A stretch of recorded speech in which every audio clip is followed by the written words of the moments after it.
Kadang kita tak sedar ada dua sikap kecil yang boleh buat jodoh menjauh. Pertama, suka bergosip dan mengumpat orang lain.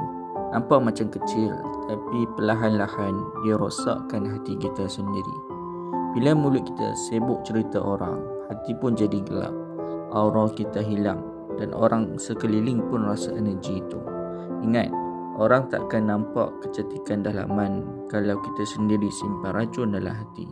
Kedua, cepat panas baran dan suka berdendam.